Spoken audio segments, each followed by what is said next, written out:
ধরা পড়ে গিয়ে হার্ট অ্যাটাকের নাটক করলো সার্থকী, উচিত শিক্ষা দিল রাঙা। হ্যাঁ বন্ধুরা, এমনটা দেখাতে হবে, তাই সম্পূর্ণ জানতে ভিডিওটিতে লাইক দিয়ে চ্যানেলটি সাবস্ক্রাইব করে দেখতে থাকুন। গল্পের শুরুতে দেখা যাবে নবারণ সবার সামনে এসে ঢোল বাজাতে থাকে। তখন সার্থকী বলে, দেখো বাবা, এখানে অন্য মানুষজন আছে, ওদের সঙ্গে আমাদের এই বাড়িটার বিক্রির কথা চলছে, ডিল হচ্ছে আজকে। প্লিজ এরকম ভাবে সিন্ডিকেট করো না, বুঝতে পেরেছো? অনেকগুলো টাকার ব্যাপার, তুমি প্লিজ এখানে এসে নাটক করো না, বুঝতে পেরেছো? তখনই নবারণ ইচ্ছে করে আরো ঢোল বাজাতে থাকে, আরো জোরে জোরে ঢোল বাজায় আর বলে, যুদ্ধ, যুদ্ধ শুরু হয়ে গেছে, যুদ্ধ। তখন রাঙা পাঞ্চেরি ওরা হাসতে থাকে। তারপরে দেখা যাবে নবারণ ঢোল বাজাতে থাকলে ওইদিকে বৃন্দা আসল দড়িটা নিয়ে আসে, এসেই বলে, কি ব্যাপার সার্থকী, এভাবে এভাবে বাবা ঢোল বাজাচ্ছে, তুমি ঢোলটা ভেঙে দিচ্ছ না কেন? হুম, এখানে সব মানুষের সামনে এরকম ভাবে সিনকেট করছে, দাঁড়াও আমি দেখছি। এই বলেই বৃন্দা কিছু বলতে যাবে, তখনই একলব্য বলে, দাঁড়ান দাঁড়ান ভাবিজি, এরকম করছেন কেন? ঢোল বাজানো তো বড় ভালো কথা, আমি বরং ঢোল বাজাই সাথে, দিন দিন। তারপরেই একলব্য ঢোল বাজাতে থাকে, ওইদিকে নবারণ নাচ করতে থাকে। তখনই এই কাণ্ড দেখে সার্থকী আর বৃন্দা অবাক হয়ে তাকিয়ে থাকে।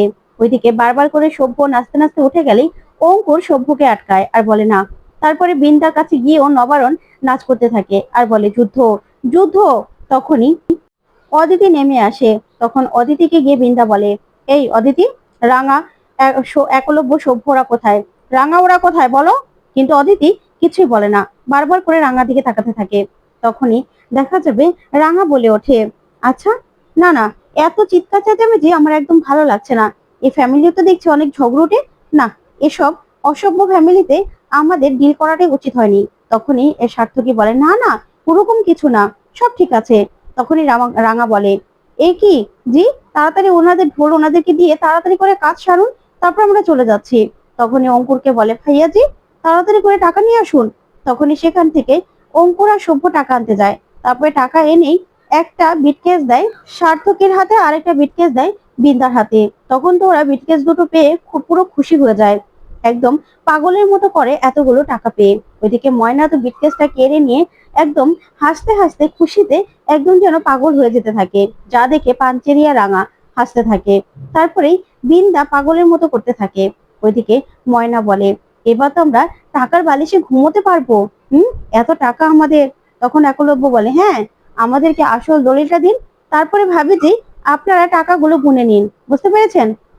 আসল দলিল ছাড়া আমরা আবার কোনো ডিল করি না। তখন এই কথা শুনে বৃন্দা তাকিয়ে থাকে।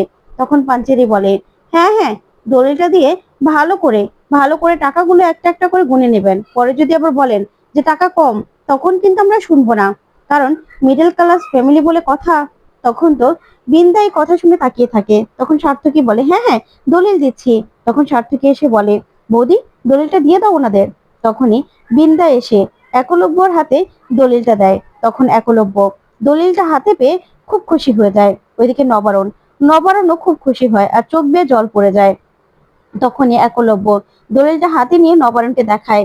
তখন নবারণ একলব্য আর রাঙার দিকে তাকায়। ওইদিকে বৃন্দা টাকা পেয়ে মহা খুশি হয়ে ময়নাদের কাছে যায়, গিয়ে টাকার বিটকেস গুলো খুলে টাকা দেখে পুরো পাগলের মতো করতে থাকে ওরা। ওইদিকে অদিতিও ওদের অবস্থা দেখে হাসতে থাকে। তখন একলব্য দলিলটা খুলে ভালো করে দেখে নেয়। ওদিকে রাঙা পাঞ্চেরি ওদের অবস্থা দেখে হাসে। তখন এই সার্থকী টাকাগুলো ধরে আর বলে, এতগুলো টাকা? তখন বৃন্দা বলে, হ্যাঁ, দেখো না কত টাকা। এখানে যদি সভ্য থাকতো তাহলে তো এই 5 কোটি টাকা থেকে ভাগ পেত, তাই না? তখন ময়না টাকা নিয়ে টাকা নিয়ে অনেক কথা বলতে থাকলে সার্থকী বলে, ময়না একটু চুপ করো না, এখানে তো অনেক লোক আছে, তাই না? একটু একটু আস্তে। তখনই বৃন্দা বলে, ইস, ওই সভ্যটা না পাগল, সত্যি সভ্যকে বিয়ে করেছিলাম বলে এতগুলো টাকা পেলাম। এই যে নবারণ বোস, দেখুন কতগুলো টাকা, এখানে কতগুলো টাকা পেয়েছি। যাক, এই বাড়িটা ভাগ্যিস আপনি করেছিলেন, তার জন্যই তো এতগুলো টাকা আমরা বিক্রি করতে পারলাম। ভালো হয়েছে, ভালো হয়েছে, কতগুলো টাকা পেয়েছি আমরা। এতগুলো টাকা আপনি জীবনে চোখে দেখেছেন? দেখেননি তো। আচ্ছা, আমরা না হয় বাড়িটা একদিনের মধ্যে খালি করে দেব। তখনই রাঙা দাঁড়িয়ে বলে, বাড়িটা তো তোদের আজকেই ছাড়তে হবে রে, একদিনের মধ্যে খালি করবি মানে? তখন তো রাঙার গলা শুনে সার্থকী আর বৃন্দা তাকিয়ে থাকে। তখন রাঙা বলে, হ্যাঁ রে, আজকের মধ্যেই তোদেরকেই বাড়ি ছাড়া করব আমরা। আর তোরা আমাদের বাড়ি ছাড়া করবি কি? বাড়িতে অলরেডি আমরা পেয়ে গেছি। তখন তো বৃন্দা রাঙার দিকে তাকায় আর বলে, কে? তখন রাঙা বলে, হ্যাঁ রে আমি। তুমি কথা শুনে বুঝতে পারছিস না? শোন বড় বৌদি, তোকে না এই বাড়িতে আমরা থাকতে দেবো না, কিছুতেই না। এই বাড়ি থেকে তোরা বেরোবি।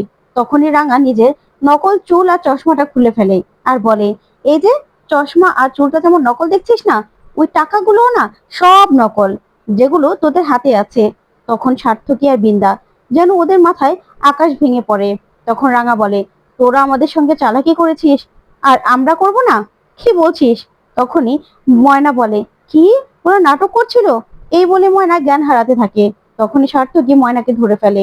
তখনই রাঙা বলে, হ্যাঁ রে, নাটকটা তোরা শুরু করেছিলি, এবার নাটকটা আমরা শেষ করে দিলাম।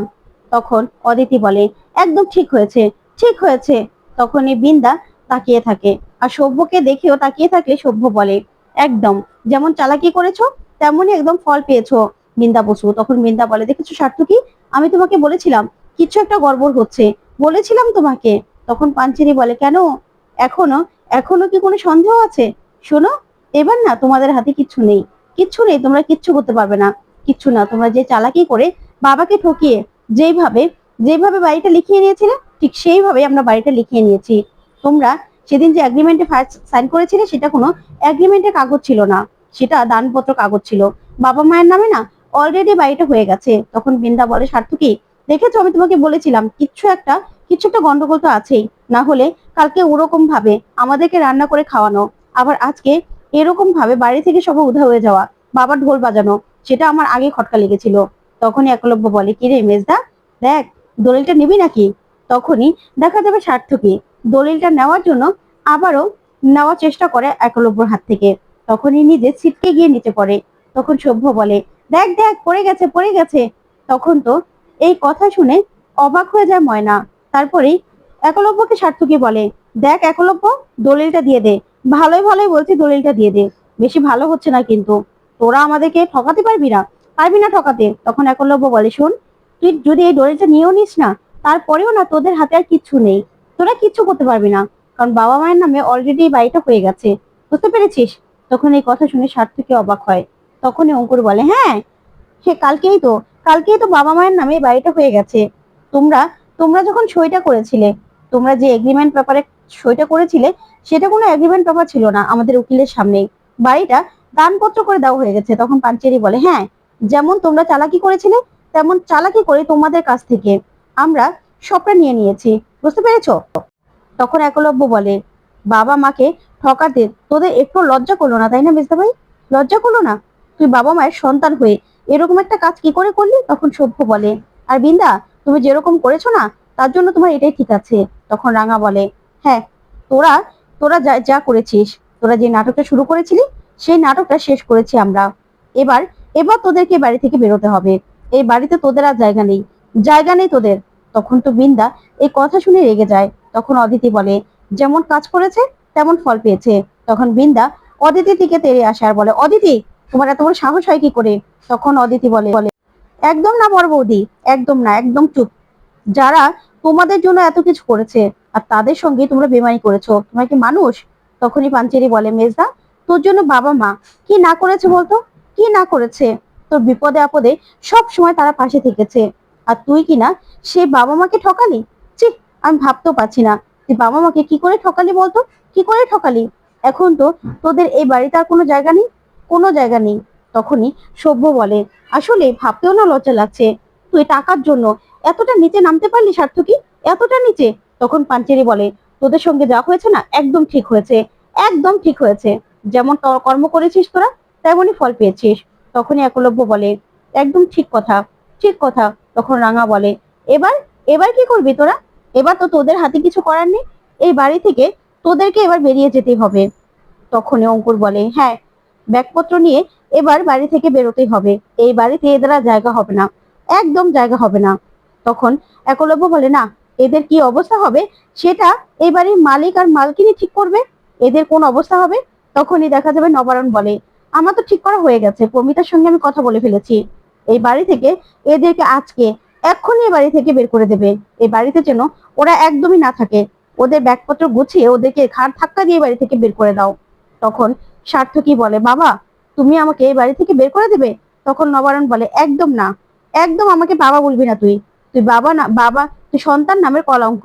তুই কি না, তুই আরেক বাড়ির মেয়ের সঙ্গে মিলে তুই আমাকে ঠকালি, এরকম একটা কাজ করতে পারলি? তোকে আমি আমার ছেলে বলে মানি না, মানি না আমার ছেলে বলে।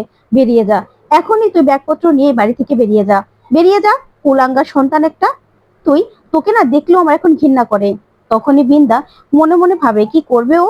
তখনই পাঞ্চেরি বলে, হ্যাঁ, আজকে বড় বৌদির আর মেজদাদার সব কাপড় চোপড় গুলো না আমি গুছিয়ে দেবো, আমি গুছিয়ে নিজে ওদেরকে ঘাট ধাক্কা দিয়ে বের করে দেবো। তখন সভ্য বলে, একদম ঠিক কথা বলেছিস।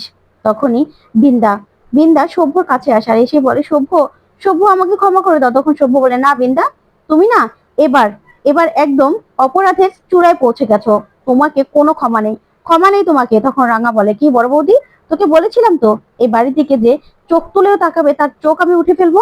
আমি বলেছিলাম না, এই বাড়ির মানুষগুলো আমার প্রাণ, আমার সবকিছু। আমি তোকে বলে বোঝাতে পারবো না। তারপরেও তারপরেও এই বাড়ির মানুষগুলো তুই ক্ষতি করতে চেয়েছিলি। আর এই রাঙা রাঙা তোদের ছেড়ে দেবে? কিছুতেই ছেড়ে দেবে না। তোকে তো ছাড়বোই না। তোদেরকে বারবার করে আমি সাবধান করেছিলাম আর বলেছিলাম যে কেউ যদি এই বাড়ির দিকে হাতও বাড়ায় কিংবা চোখ তুলেও তাকায় না, তাদের আমি হাত কেটে রাখবো, চোখ তুলে নেব। ঠিক তখনই কেমন যেন সার্থকীর বুকে ব্যথা করতে থাকে। তখন বুকে হাত দিয়ে সার্থকী সঙ্গে সঙ্গে মাটিতে লুটিয়ে পড়ে। তখন সবাই চিৎকার করে সার্থকীর কাছে আসে, এসে বলে, সার্থকী। তখনই একলব্য বলে, মেজদা, মেজদা ওঠ, মেজদা। তারপরে দেখা যাবে বাড়িতে বাড়িতে ডক্টর আনে।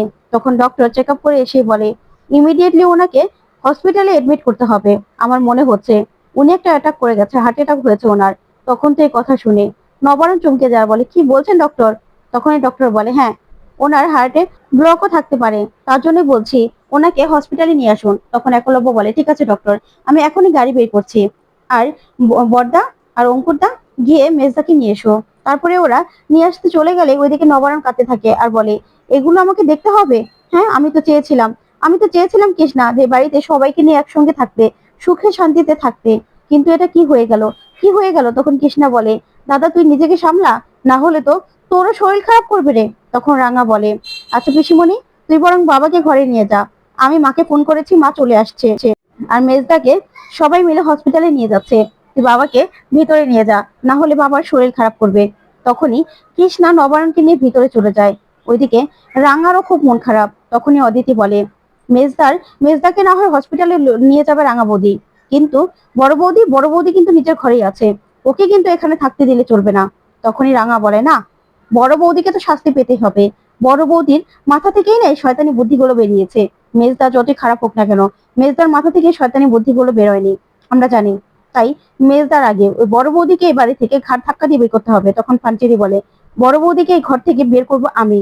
তখনই দেখা যাবে ওপর থেকে সার্থকীকে নিচে নিয়ে আসে সভ্য আর অঙ্কুর। তারপরেই ময়না কাঁদতে থাকে আর বলে, বাবা দেখুন আপনার মেজো ছেলের কি অবস্থা হয়েছে, দেখুন। তখনই একলব্য এসে বলে, মেজো বৌদি, একদম বাবাকে এর মধ্যে টানার চেষ্টা করবে না। তোমার স্বামী আজকে যা করেছে না, নিজের দোষেই শাস্তি পাচ্ছে। ওকে নিয়ে যাচ্ছি তো আমরা হসপিটালে। তো বন্ধুরা, কেমন লাগলো আজকের আপডেট, কমেন্ট করে জানাতে ভুলবেন না।